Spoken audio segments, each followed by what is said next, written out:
నమస్తే, welcome to 3RR news. నేను మీ శ్రీలత. ముందుగా హెడ్లైన్.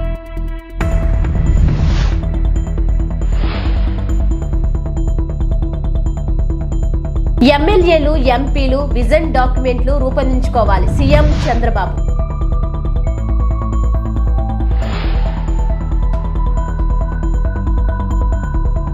చంద్రబాబు ఓపిక నన్ను ఆశ్చర్యపరుస్తుంది. Deputy CM Pawan Kalyan.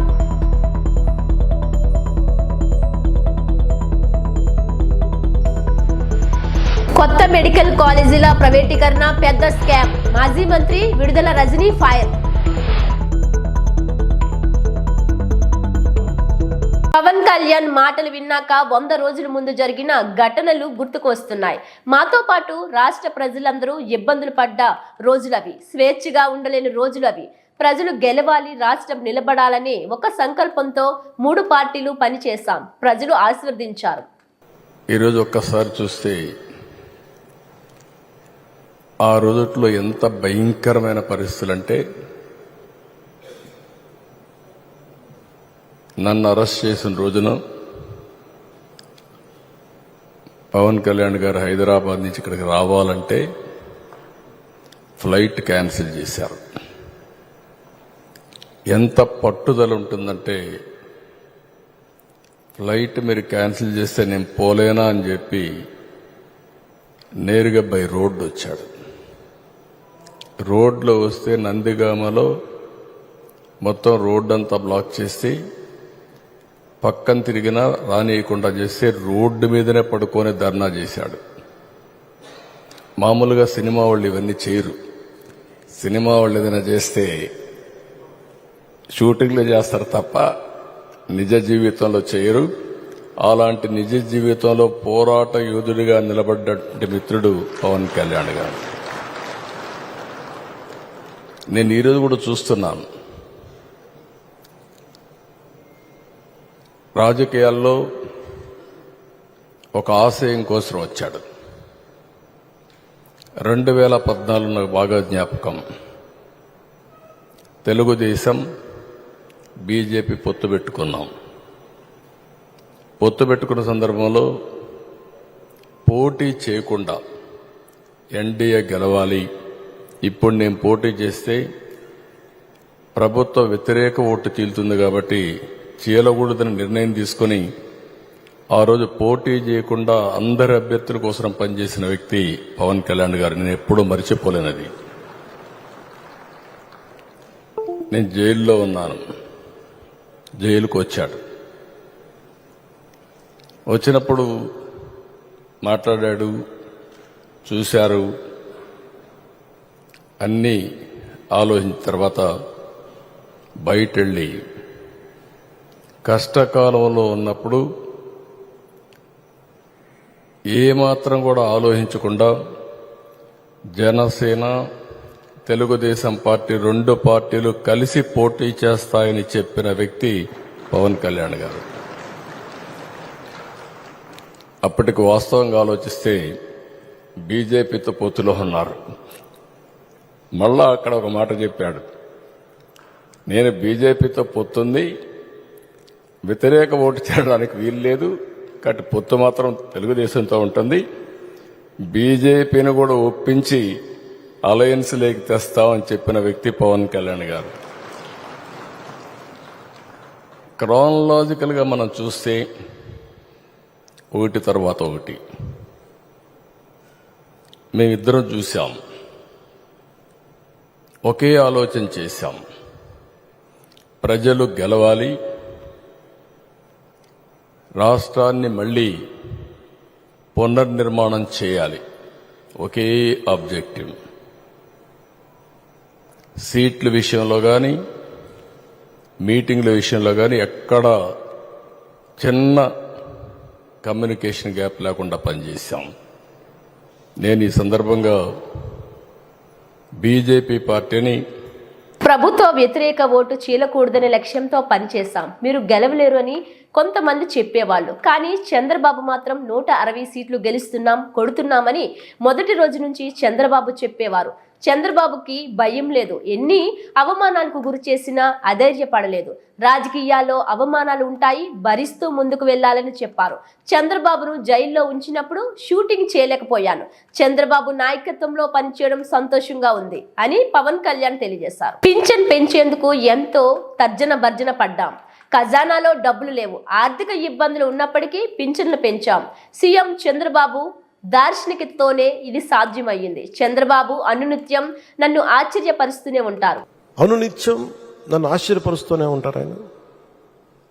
ఎప్పుడు చూసినా నాకు ఒకటి అనిపిస్తే ఈ నుంచి ఎంత నేర్చుకోగలం మనం, ఎంత ఆయనకి పక్కన ఉండి చేదోడు వాదోడుగా ఉండగలం, నాకు ఇదే తలంపు ఉంటుంది. అలాంటి పెన్షన్లు కూడా ఎలా పెంచగలం అంటే మనం పెంచుదాం, నాకు ఒక అవగాహన ఉందని. అది అడ్మినిస్ట్రేషన్లో కాకలు తీరిపోయి మునిగి తేలిన వ్యక్తికి అర్థమవుతుంది. మంచి మనసు ఉండొచ్చు, చెయ్యాలన్న తపన ఉండొచ్చేమో, కానీ దానికి తగ్గ అవసరమైన ప్రతిభ లేనప్పుడు, అనుభవం లేనప్పుడు, మనుషుల్ని కలుపుకెళ్ళగలిగే సమర్థత లేనప్పుడు అది ఎవరి వల్ల కష్టం అవుతుంది. అలాంటిది ఆయన అద్భుతంగా అయిపోతా వచ్చాం, బాగుండాలని ఒక్క బలీయమైన కోరిక తప్ప ఇంకేం లేదు దాని వెనక. కానీ అది సాధించడానికి ఎన్ని అవరోధాలు ఎదుర్కొన్నాం, అసలు జరుగుద్దా లేదా, ఒప్పించగలమా లేదా, ఎన్ని పడి పడి పడి కింద పడి మీద పడి ఈ రోజున ఇక్కడ గెలిచిన గౌరవ సభ్యులందరూ, ఎంపీలు కానీ ఎమ్మెల్యేలు కానీ అద్భుతమైన మెజారిటీతో గెలిచారంటే వైసీపీ వ్యతిరేక ఓటును చీలనివ్వకూడదని ఒక్క ఆకాంక్ష, ఒక్క బలమైన నమ్మకం, చంద్రబాబు గారి నాయకత్వం, సమర్థత, ఈ దేశాన్ని మూడవసారి ప్రధానమంత్రిగా పగ్గాలు చేపట్టి ముందుకు తీసుకెళ్తున్న నరేంద్ర మోదీ గారి నాయకత్వాన, పురంధేశ్వరు ఆయన దిశానిర్దేశంతో, పురంధేశ్వరి గారి నాయకత్వంతో, తెలుగుదేశం నాయకులని చాలాసార్లు చెప్పాను, వాళ్ళందరి సమిష్టి కృషితోటి ఒక అద్భుతమైన విజయాన్ని సాధించాం. నాకు చాలాసార్లు అనిపించేది, ప్రతిసారి ఏం చెప్పాను, రోడ్ల మీదకి వెళ్తున్నప్పుడు మీరు గెలవరండి, ఇప్పుడున్న వైసీపీ గెలుస్తుంది, మీరు గెలవరు. ప్రతిరోజు బయట వాళ్ళు ఎవరు చెప్పేవాళ్ళు, మనతో పాటు పక్కన ఉండేవాళ్ళు చెప్పేవాళ్ళు ఈ మాట.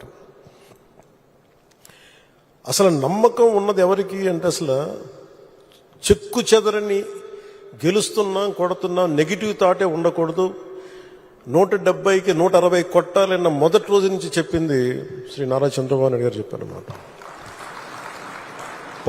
మనం అనుకుంటున్నాం, చేస్తున్నాం, చాలా జాగ్రత్తగా ఉంటారు, వ్యూహాలు ఉంటాయి, అన్నీ ఉంటాయి. కానీ ఎక్కడా కూడా ఆయన దగ్గర నుంచి నేను నేర్చుకుంది కించిత్తు అధైర్యం లేదు, భయం లేదు ఆయన దగ్గర. అంటే ఆయనకున్న అపారమైన అనుభవం నేను ప్రత్యక్షంగా చూశాను, జాతీయ స్థాయిలో చూశాను, ఆయన రాజమండ్రిలో ఉన్నప్పుడు చూశాను. అసలు ఈయనకి నేను ఒకటే అనుకున్నాను లోపల కొంచెం, అంటే ఈయనకి ఏమి జరిగినా అసలు భయం అనేది ఏ క్వశ్చన్ లేదు ఈయనకి. అంటే ధైర్యం తప్ప.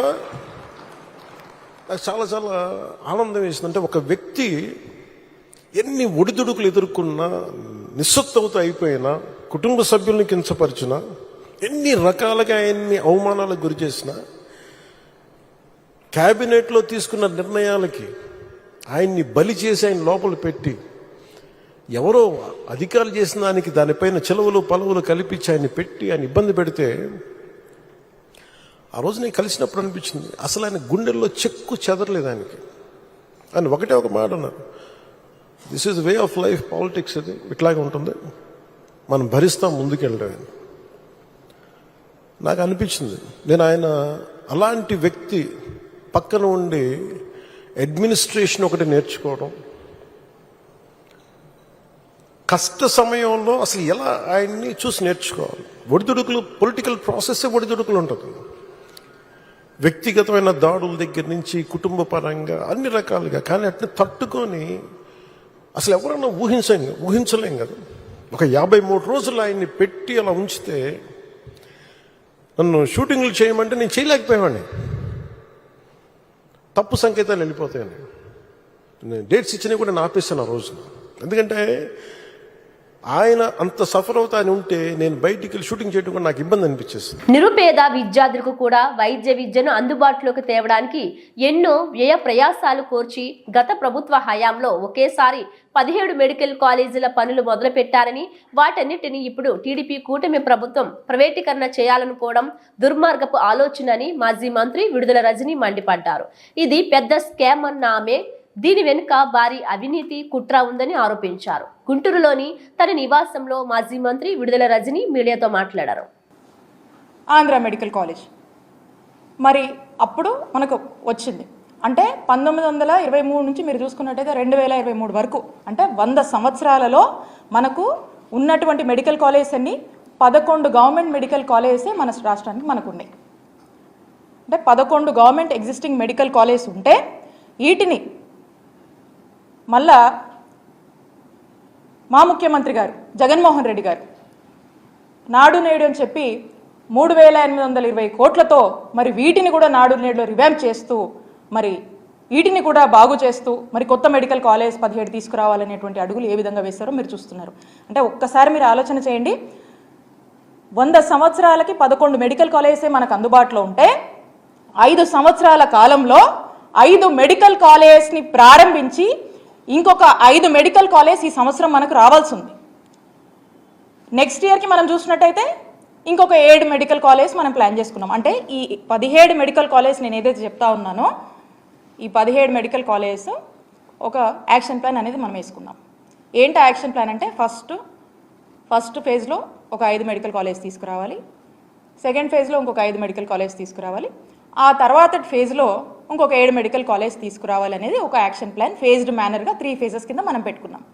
అన్ఫార్చునేట్లీ మన ప్రభుత్వం వచ్చినాక కోవిడ్ పాండమిక్ వల్ల దేశమే స్తంభించిపోయింది.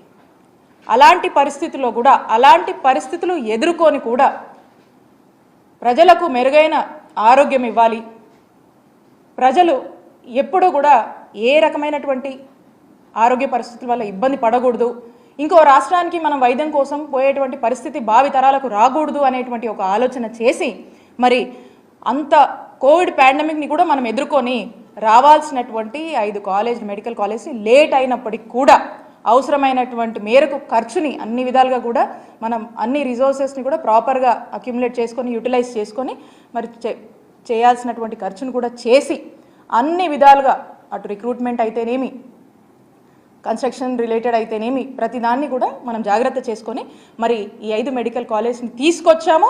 5 మెడికల్ కాలేజ్ని మరి లాస్ట్ ఇయర్ మీరు చూశారు జగన్మోహన్ రెడ్డి గారు వీటిని ప్రారంభించారు.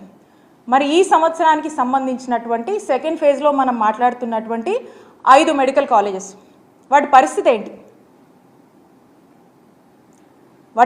ఏంటి? ఆల్రెడీ మా టెన్యూర్లోనే మేమున్నప్పుడు దానికి కావాల్సినటువంటి ఇన్ఫ్రాస్ట్రక్చర్ని దానికి తగినటువంటి కొంత గ్రౌండ్ వర్క్ అనేది మేము పూర్తి స్థాయిలో కూడా మేము చేయడం జరిగింది. ఇంకా కొంత చేయవలసింది ఉంది. ఆ చేయవలసింది కూడా ఇప్పుడు ప్రభుత్వంగా ఆ బాధ్యత మీ మీద ఉందని తెలియజేస్తా ఉన్నాం. మరి విశాఖ వచ్చిన జాతీయ ఎస్సీ కమిషన్ సభ్యులు వడ్డేపల్లి రామచంద్రను doctor BR Ambedkar global mission అధ్యక్షులు బయ్య మల్లయ్య, కార్యదర్శి ఎస్ మోహన్ బాబు, ఉపాధ్యక్షులు దాసరి పుల్లారావు, మోరి గణేష్ తదితరులు కలిసి వినతి పత్రం అందజేశారు. ఈ సందర్భంగా మల్లయ్య మాట్లాడుతూ విశాఖ వచ్చిన జాతీయ ఎస్సీ కమిషన్ సభ్యులు వడ్డేపల్లి రామచంద్రను కలిసి ఆగస్టు 1న సుప్రీంకోర్టు ఇచ్చిన ఎస్సీ వర్గీకరణపై క్రిమిలేయర్పై ఇచ్చిన తీర్పులో అంశాలపై న్యాయపరమైన కొన్ని అంశాలను కేంద్ర ప్రభుత్వం దృష్టికి తీసుకువెళ్లాలని కోరామన్నారు. ఇటీవల 125 మంది బీజేపీ ఎంపీలు క్రిమిలేయర్ ఇతర అంశాలపై రివ్యూ చేయడానికి కేంద్రం రివ్యూ పిటిషన్ వేయాలని కోరారన్నారు. అదే అంశాన్ని మరోసారి రామచంద్ర దృష్టికి తీసుకొచ్చామన్నారు. తీర్పులో కొన్ని అభ్యంతరకర వ్యాఖ్యలను తొలగించాలని కోరడమైందన్నారు. అనంతరం జాతీయ ఎస్సీ కమిషన్ సభ్యులు వడ్డేపల్లి రామచంద్ర మాట్లాడుతూ ఎస్సీల పట్ల జరుగుతున్న ఎస్సీ ఎస్టీ అట్రాసిటీ యాక్ట్, ప్రభుత్వ రంగ విభాగాల్లో ప్రమోషన్లు, బ్యాక్లాగ్ పోస్టులు ఎంతవరకు అమలు అవుతున్నాయో జిల్లా రివ్యూలో సమీక్షించడం జరుగుతుందన్నారు. వడ్డేపల్లి రామచంద్ర గారికి ఆగస్టు 1వ తారీఖున సుప్రీంకోర్టు ఇచ్చిన ఎస్సీ వర్గీకరణపై క్రిమిలేయర్పై ఇచ్చిన తీర్పులో అంశాలను, న్యాయపరమైన అంశాలను, కొన్ని అంశాలను కేంద్ర ప్రభుత్వం దృష్టికి తీసుకెళ్ళి ఇటీవలే 125 మంది బీజేపీ ఎంపీలు గౌరవ ప్రధానమంత్రి మోడీ గారిని కలిసి క్రీమీ లేయరు ఇతర విషయాల మీద ఇచ్చిన జడ్జిమెంట్ను రివ్యూ చేసేదానికి రివ్యూ పిటిషన్ కేంద్ర ప్రభుత్వం వేయాలని బీజేపీ ఎంపీలు రిక్వెస్ట్ చేశారు. అదేవిధంగా doctor BR Ambedkar global mission తరపున గౌరవ కమిషన్ మెంబర్ గారి ద్వారా కేంద్ర ప్రభుత్వంపై ఒత్తిడి తెచ్చి కేంద్ర ప్రభుత్వమే రివ్యూ పిటిషన్ వేసి ఆ రివ్యూ పిటిషన్ ద్వారా తీర్పులోనున్న కొన్ని అభ్యంతర యాక్షన్లు తొలగించాలని ఈరోజు జాతీయ ఎస్సీ కమిషన్ మెంబర్ వారికి మెమోరాండం సమర్పించడం జరిగింది. ఈరోజు కార్యక్రమం ఏంటంటే ఇక్కడ పబ్లిక్ సెక్టార్స్ అయినటువంటి స్టీల్, పోర్ట్ అండ్ హిందుస్థాన్ ఏదైతే పోర్ట్స్ ఉన్నాయో మళ్ళీ రేపు జిల్లా రివ్యూ కొరకు కమిషన్ నుంచి నేను యాజ్ ఒక మెంబర్గా రావడం జరిగింది. ఎస్సీల పట్ల జరుగుతున్నటువంటి ఎస్సీ ఎస్టీ అట్రాసిటీ యాక్ట్స్ కానివ్వండి, పబ్లిక్ సెక్టార్స్లో ప్రమోషన్స్ కానివ్వండి, బ్యాక్లాగ్ వేకెన్సీస్ కానివ్వండి, ఎంతవరకు పబ్లిక్ సెక్టార్స్లో ఇంప్లిమెంట్ అవుతున్నాయి. జిల్లా రివ్యూ మీటింగ్లో ఒక 44 డిపార్ట్మెంట్లు ఉంటాయి ఒక జిల్లాలో. ఆ జిల్లాలో ప్రభుత్వ శాఖలు ఏవైతే ఉన్నాయో, రెవెన్యూ అనుకోండి, పంచాయతీరాజ్ అనుకోండి, R&B అనుకోండి, గురుకుల పాఠశాలలు కానివ్వండి, సోషల్ వెల్ఫేర్ కానివ్వండి, అన్ని డిపార్ట్మెంట్ల రెవెన్యూ, ఇవన్నీ డిపార్ట్మెంట్ల మీద రేపు రివ్యూ జరగబోతుంది. దాంట్లో ఎస్సీ ఎస్టీలకు రావాల్సినటువంటి ఆ ఫండ్స్ కానీ అవి సకాలంలో అధికారులు సద్వినియోగపరుస్తున్నారా, దాన్ని కార్పొరేట్ చేసేసి వాళ్లకు అందాల్సినటువంటి స్కీములు అందిస్తున్నారా లేదా అనే అంశం మీదనే ఈరోజు ఇక్కడికి విశాఖ జిల్లాకు రావడం జరిగింది. మరి ఈరోజు ఇప్పుడు స్టీల్ ఫ్యాక్టరీ యొక్క రివ్యూ ఉంది. ఆ రివ్యూలో అన్ని విషయాల మీద చర్చించడం జరుగుతుంది. చంద్రబాబు ప్రభుత్వం హయాంలోనే అన్నా క్యాంటీన్లు ఏర్పాటు చేయబడినవి. అయితే జగన్ ప్రభుత్వం అధికారంలోకి రాగానే ఈ క్యాంటీన్లను నిలిపివేసింది. నర్సీపట్నంలో ఏర్పాటు చేసిన అన్నా క్యాంటీన్ను రాష్ట్ర అసెంబ్లీ స్పీకర్ అయ్యన్న, జిల్లా కలెక్టర్ విజయ్ కృష్ణన్ ప్రారంభించారు. ఈ అన్నా క్యాంటీన్ నిర్వహణ బాధ్యతలు హరే రమ హరికృష్ణ సంస్థ చేపట్టినట్లు తెలిపారు. గత ప్రభుత్వంలో అన్నా క్యాంటీన్ను నిలిపివేయడంతో స్వంత నిధులతోనే అన్నపూర్ణ అక్షయ పాత్ర ఆధ్వర్యంలో చింతకాయల పద్మావతి ₹2కే అన్నా క్యాంటీన్ నిర్వహించారన్నారు. ప్రతి నియోజకవర్గంలో పేదవారి కోసం అన్నా క్యాంటీన్లు తెలుగుదేశం ప్రభుత్వం ఏర్పాటు చేయనున్నట్లు చెప్పారు. ఈ క్యాంటీన్లు పేదవారి కోసం ప్రత్యేకంగా నిర్వహించబడుతున్నాయని, ప్రతిరోజు ఉదయం టిఫిన్ మరియు మధ్యాహ్నం భోజనం అందిస్తున్నామని అన్నారు. స్పీకర్ అయ్యన్న పాత్రుడు సతీమణి పద్మావతి, కోడలు దివ్య రాజేష్ జిల్లా కలెక్టర్లతో కలిసి అన్నా క్యాంటీన్ భోజనం చేశారు. ఈ కార్యక్రమంలో అయ్యన్న సతీమణి చింతకాయల పద్మావతి, జిల్లా collector Vijay Krishnan, municipal chairman Bodapati Subbalakshmi, ZPTC Ramanamma, RDO Jayaram, municipal commissioner Surendra, కౌన్సిలర్లు మరియు పార్టీ కార్యకర్తలు పాల్గొన్నారు. చెప్పండి. నాకు చెల్లెలు లేరమ్మా, నాకు చెల్లి ఉంది కానీ దూరంగా ఉంది. నాకు కూతురు లేరు, నాకు కూతురు లేదు కాబట్టి మిమ్మల్ని అలాగే ట్రీట్ చేస్తాం మేము. ఇది అందరికి తెలిసిన విషయమే. 5 సంవత్సరాల క్రితం చంద్రబాబు నాయుడు గారు ముఖ్యమంత్రిగా ఉన్నప్పుడు పేదవాళ్ళకి అన్నా క్యాంటీన్ పెట్టాలని చెప్పి రాష్ట్ర వ్యాప్తంగా నిర్ణయం తీసుకోవడం జరిగింది. అలాగే ప్రతి నియోజకవర్గంలో ఒక అన్నా క్యాంటీన్ పెట్టారు. అలాగా ఏరియా ఆసుపత్రి నా మానస పుత్రిక, దీన్ని చెడగొట్టేందుకు ప్రయత్నం చేస్తే సహించేది లేదు అంటూ భావోద్వేగంతో మాట్లాడిన స్పీకర్ అయ్యన్న పాత్రుడు కలెక్టర్ విజయ్ కృష్ణన్ ఆధ్వర్యంలో ఏరియా ఆసుపత్రిలో జరిగిన సమీక్షా సమావేశంలో పాల్గొన్నారు. ఆసుపత్రిలో రోగులకు సేవ చేయడం వైద్యులకు దేవుడిచ్చిన వరమని, దీనిని అందరూ సద్వినియోగం చేసుకోవాలని అన్నారు. అలాగే నర్సీపట్నం ఎన్టీఆర్ ప్రభుత్వ ఆసుపత్రికి పూర్వ వైభవం తీసుకురావడం తన లక్ష్యమని పేర్కొన్నారు. కలెక్టర్ విజయ్ కృష్ణన్ మాట్లాడుతూ ఆసుపత్రికి కొత్త అంబులెన్స్ మంజూరు చేస్తామని హామీ ఇచ్చారు. ఇంకా స్నేక్ బైట్ కేసును ఎందుకు ప్రైవేట్ ఆసుపత్రికి పంపారో విచారించి తక్షణమే చర్యలు తీసుకోవాలని సూచించారు. ఈ సమీక్షా సమావేశంలో DCH S Shankar Prasad, RDO Jayaram పాల్గొన్నారు. ఎమ్మెల్యే ప్రమాణ స్వీకారం చేసిన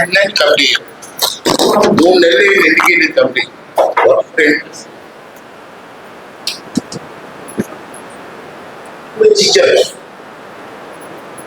ఎమ్మెల్యే జీవో ఏంటంటే ఎమ్మెల్యే అయినంటే నువ్వు కమిటీ ఇచ్చావు, ఎదిగేయలేదు, మీ ఇంట్రెస్ట్ చేయండి. రెండోదమ్మా, ఇది ఎన్టీ రామారావు గారు ఇచ్చారు మీ హాస్పిటల్. బాగా హాస్పిటల్ ఇంటిలో స్మాల్ హౌస్ ఉంది, రామారావు గారి దగ్గర నేను పంపించాను. తర్వాత చంద్రబాబు గారు వచ్చి దీన్ని 100 ఇచ్చారు ఫస్ట్ లోనే, సార్ 150 చేశారండి. గేట్మెంట్ వచ్చింది పేపర్లో ఇచ్చిన స్టేట్, ఇది 150 అవ్వలేదు, పొడుగు ఉందా జీవో లేదా, అది ఎలా చెప్పారు. దిస్ ఓన్లీ 100 బెడెడ్, 150 బెడెడ్ అని చెప్పింది. గవర్నమెంట్ జీవో నీకున్న కెపాసిటీ ఉన్న కెపాసిటీ అడుగుతాను. రెండోదమ్మా, కొన్ని విషయాలు చెప్పాలి నీకు. 2018లో నెలకి 502 డెలివరీ ఇక్కడ ప్రతి మంత్. అది రికార్డు ఉంది, ఆధార్ రికార్డు ఉంది, గవర్నమెంట్ రికార్డు ఉంది. ఇప్పుడు ఎన్ని అవుతున్నాయి? ఎందుకు చెప్తున్నమ్మా మాట? ఇక్కడ ప్రైవేట్ హాస్పిటల్ ఉన్నాయమ్మా, వాళ్ళకి వీళ్ళకి లింక్ పెట్టుకున్నారు. వాళ్ళు కొంత శాతం డెలివరీ పంపిస్తున్నారు. ఇక్కడ ఏమన్నారంటే సీరియస్ కండిషన్, మరి గవర్నమెంట్ హాస్పిటల్ చేయలేదు, ప్రైవేట్ హాస్పిటల్ చేస్తారా?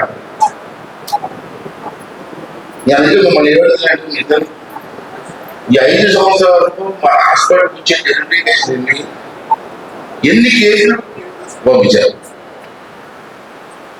ఆ లిస్ట్ మనం ఎందుకు పంపించారు? హాస్పిటల్ ఉంది కదా, డెలివరీస్ మంచి సెంటర్ కదండి, ప్రైవేట్ హాస్పిటల్ ఎందుకు పంపిస్తారు? What is your interest? ఎందుకు పంపించారు 5 సంవత్సరాలు ఇండికేషన్ ఇక్కడి నుంచి? అసలు సీరియస్ అమ్మా, ఎక్కడికి పాడే చింతపల్లి నుంచి వస్తారా? వీడికి ఇక్కడ తుమ్మి ఇసుకోవడానికి వస్తారమ్మా. ఎందుకు వస్తారు? కాన్ఫిడెన్స్ వాళ్ళకి ఏమో వచ్చినట్టు ప్రైవేట్ హాస్పిటల్ సీరియస్ కండిషన్ మీకు చేయడం ఇదొకటమ్మా. ఇది అమ్మ 2018లో మాకు నేషనల్ అవార్డు వచ్చింది. నేషనల్ అవార్డు ఎన్ని అవార్డులు వచ్చాయమ్మా? కాయకల్ప అని చెప్పి అంటారు, కాయకల్ప అవార్డు కూడా వచ్చింది హాస్పిటల్. 3 అవార్డులు వచ్చాయమ్మా. 2016 150 బెడ్ అయ్యిందమ్మా. 2016 డయాలసిస్ సెంటర్ తీసుకొచ్చారు.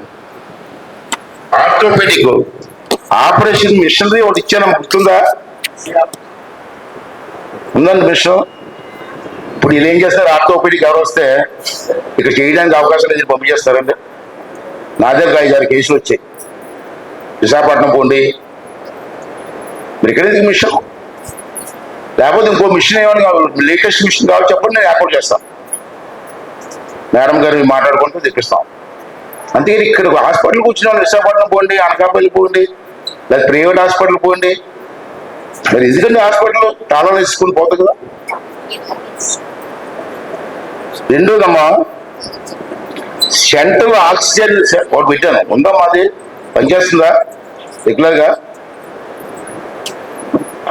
ICU 10 beds. పారిశుద్ధ్య కార్మికుల సేవలు వెలకట్టలేనివని, ప్రతిదినం ఎన్నో జీవితాల్లో ఆరోగ్య దీపాలను వెలిగిస్తున్నారని జిల్లా కలెక్టర్ చదలవాడ నాగరాణి అన్నారు. బుధవారం భీమవరం ఆదర్శ్ నగర్లో స్వచ్ఛతా హీ సేవ కార్యక్రమంలో భాగంగా పారిశుద్ధ్య కార్మికులకు రెయిన్ కోట్ కిట్స్ ను జిల్లా కలెక్టర్ చదలవాడ నాగరాణి చేతుల మీదుగా పంపిణీ చేశారు. Alluri Venkata Raghavaraju charitable trust chairman DTDC Babu సుమారు 1.50 లక్షల విలువ కలిగిన 380 రెయిన్ కోట్ కిట్స్ ను పారిశుద్ధ్య కార్మికులకు అందజేయ నిమిత్తం సమకూర్చడం జరిగింది.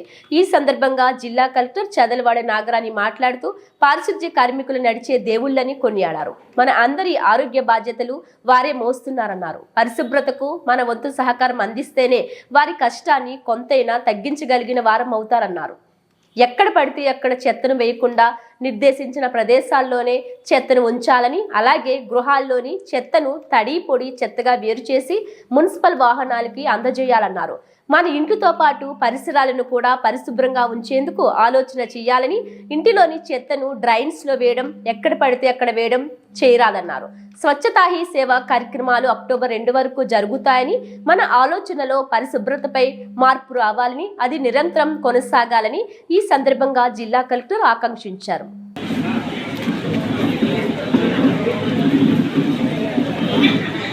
Thank you so much, madam. Sanitation workers కూడా డిఫరెంట్ ప్రోగ్రామ్స్ అన్ని వారి మెడికల్ క్యాంప్స్ అన్నీ కూడా మేము ప్లాన్ చేస్తున్నాము. లయన్స్ క్లబ్ ఆధ్వర్యంలో అందరూ కూడా పార్టిసిపేట్ చేస్తున్నారు. అందులో భాగంగా ఈరోజు ఇక్కడ భీమవరంలో శానిటేషన్ వర్కర్స్కి రెయిన్ కోట్స్ పంపిణీ చేయడం జరిగింది. విత్తన బంతులను వెదజల్లి పచ్చదనం పెంపొందిద్దామని Visakhapatnam metropolitan commissioner KS Viswanathan అన్నారు.